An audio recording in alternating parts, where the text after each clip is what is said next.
ingiriisiga wuu adag yahay waan ku daalay macallin maxaa kugu dhacay oo maxaa kugu adkaaday waan ku wareeray laba eray accept iyo accept kee ayaan isticmaalaa si fiican dhegeyso wiilkaygiiyo accept waxaa loola jeedaa aqbalid ama qaadasho okay accept waa aqbalid ama qaadasho ereyga kale accept waxaa loola jeedaa ka reeban ama marka laga reebo okay dhowr shay lagu soo sheegay mid baa laga reebay marka waa xawiyaan accept ma garatay xasuusin yar ereyga accept wuxuu ka bilaabanayaa xarafka a oo ah agree okay marka kula qabso ereyga accept wuxuu ka bilaabanayaa ereyga ex okay sida exclude marka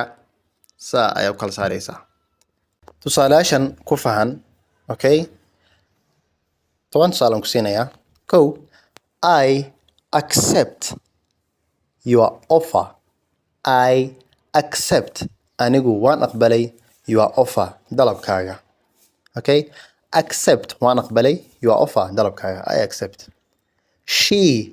accepted the gift ayadu way aqbashay hadiyada ama way gudoontay hadiyada she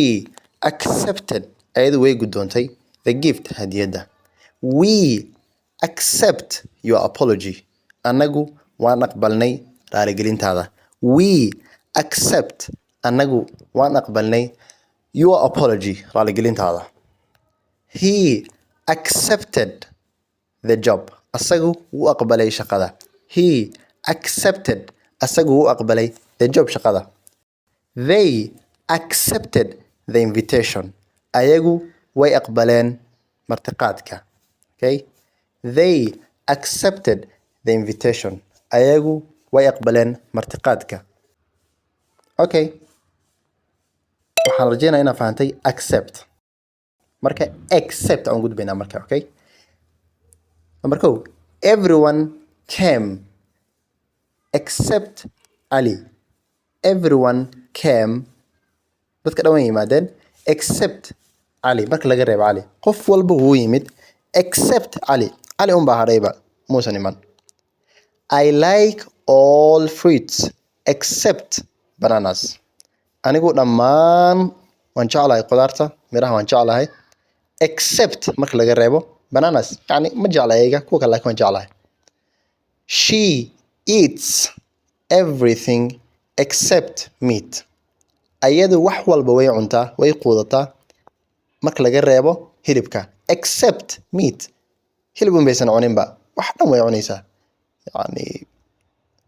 wax kasta daa u keenta way cunaysaa laakiin hilibka may she eats everything except meat wax walba way cuntaa marka laga reebo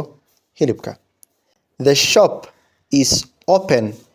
every day except Friday the shop is open